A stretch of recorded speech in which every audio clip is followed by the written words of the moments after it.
Bonjour, vous écoutez Radio Cesseur, votre podcast quotidien dédié à la cybersécurité.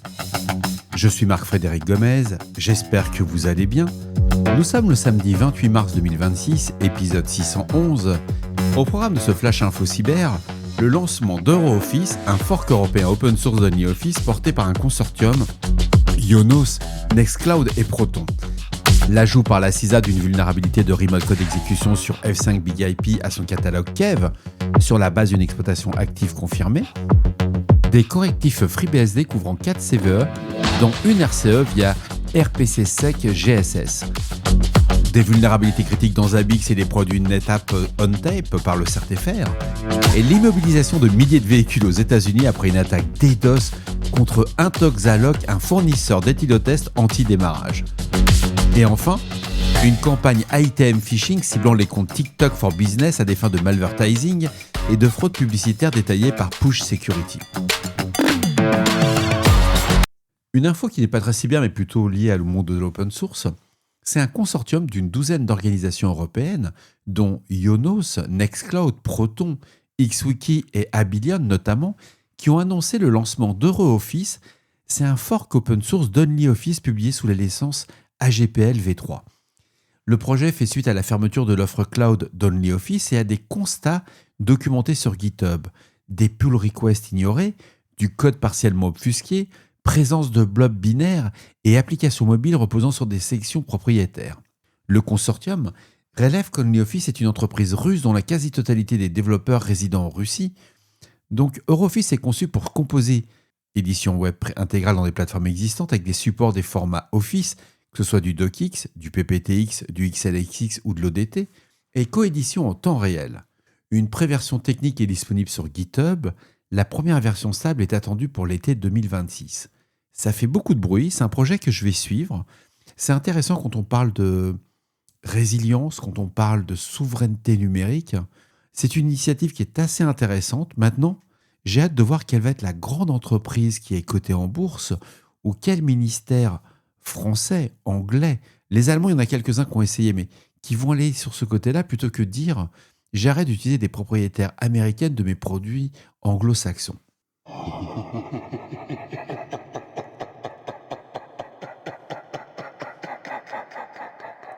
Revenons à la cybersécurité. La CISA a ajouté hier la CVE 2025-53521 à son catalogue Kev sur la base de preuves d'exploitation actives par des cybercriminels. Cette vulnérabilité affecte les produits F5 Big IP et permet une RCE, une Remote Code Execution, et les équipements Big IP étant massivement déployés en bordure de réseau, les load balancers, les proxys, les pare-feux applicatifs, leur compromission constitue un point d'entrée privilégié pour des attaques en profondeur. Les agences fédérales américaines relevant du périmètre FCEB sont soumises à obligation de rémédiation dans les délais fixés par la BOD 2201. Ouais, j'ai du mal quand même avec ce côté-là. Ce qui est dommage, c'est qu'on n'est pas la même chose en Europe. Bon, les samedis, on peut se lâcher un peu. Mais quand je fais les annonces de la CISA, c'est pratiquement tous les jours qu'il y a des preuves d'exploitation. Donc le catalogue Kev est utile. C'est dommage qu'on n'ait pas la même chose en France avec des obligations auprès de certaines entreprises importantes sur le fait de devoir patcher dans un délai qui est fixé. Et si ce n'est pas fait, il y a des pénalités. C'est peut-être une idée à avoir.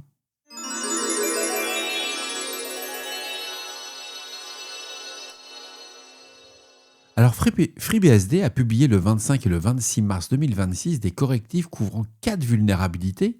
Ça affecte les branches 13.5, 14.x et 15.0. La plus critique est la CVE 2026-4747. Elle permet une RCE via une validation défaillante du paquet RPC-Sec _ GSSS. 2 vecteurs de Denial of Service distants sont également corrigés.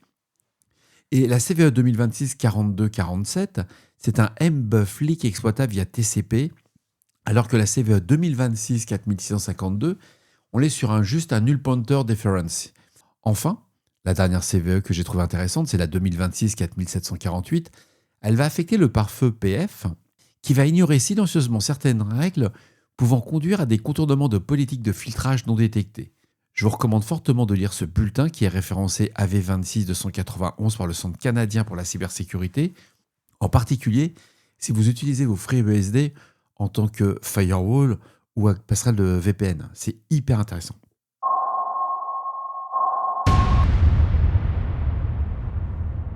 Le CERTFR a publié 2 avis. Le premier, qui a été publié le 27 mars 2026, c'est l'avis CERTFR 2026 AVI 367. Ça concerne de multiples vulnérabilités dans Zabbix. La version 7.0.22 sans correctif de sécurité est affectée. On a quand même 3 CVE qui sont référencés. La CVE 2025 61 727, la CVE 2025 61 729 et enfin la CVE 2025 66 578. Les risques identifiés incluent un déni de service à distance, un contournement de la politique de sécurité et un impact non spécifié par l'éditeur. Zabbix étant largement déployé comme plateforme de supervision d'infrastructures dans les environnements SOC et NOC, et sa compromission peut offrir une visibilité complète sur les assets monitorés. Alors la chance, nous avons un correctif qui est disponible via le bulletin ZBX 27458 de Zabbix.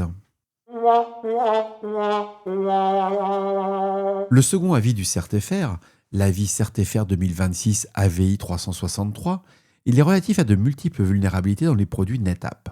Les systèmes affectés sont ActiveIQ Unified Manager pour Windows en version antérieure à la 9.18 et NetApp ONTAP 9 en version antérieure à la 9.16.1 P12 et 9.17.1.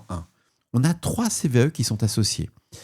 La CVE 2024 9287, la CVE 2025 1219 et la CVE 2025 1736.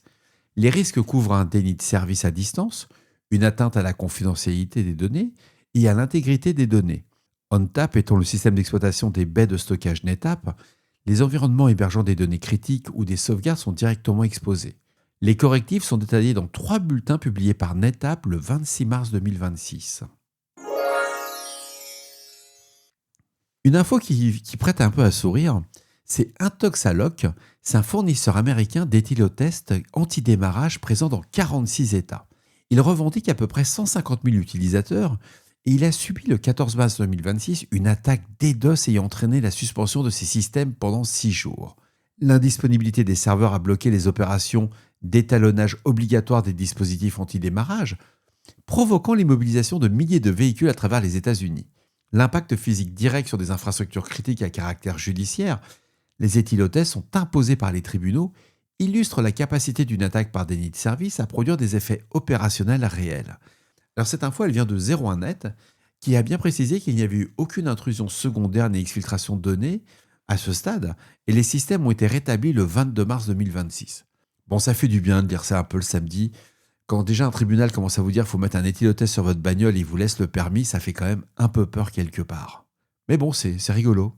J'adore les voitures connectées.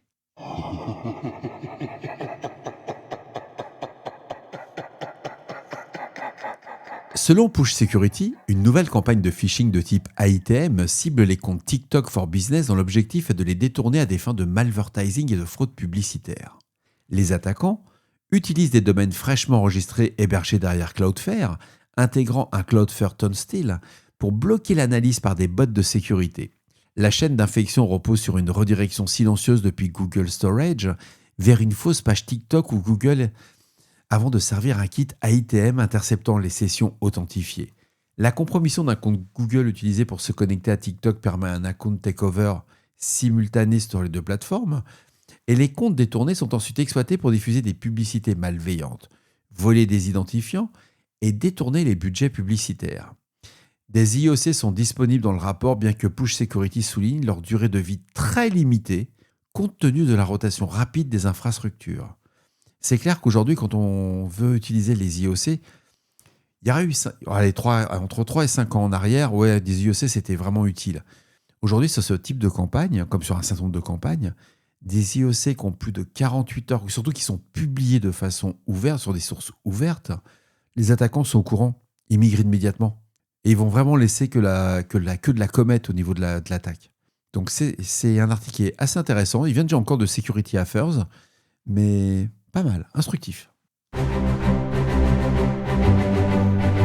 Et voilà, ce 611e épisode se termine ici pour aujourd'hui. J'espère qu'il vous apportera toutes les informations nécessaires et utiles. Je ferai demain dimanche les newsletters. Aujourd'hui, j'ai une réunion hyper importante lundi à préparer. Et vu que je n'ai toujours pas fait mes slides ni rien préparé du tout, ça va hurler. Surtout que j'avais les envoyés mercredi dernier. Mais bon, pas grave. Bien entendu, toutes les sources et références sont disponibles dans la description associée à cet épisode ou sur le site web de radiocesseur.org. N'hésitez pas à me faire vos retours, c'est important sur le répondeur de Radio Cesseur au 07 68 72 20 09 ou par email sur radiocesseur@gmail.com. D'ici là, on ne réfléchit pas, on patch. Prenez soin de vous, profitez de ce samedi, il fait beau, bon un peu frais quand même, hein, mais moi je vais aller faire un tour de moto, les slides ça attendra. Bah, c'est clair, entre faire un tour en VMAX et aller faire des slides, j'ai déjà choisi. Hein.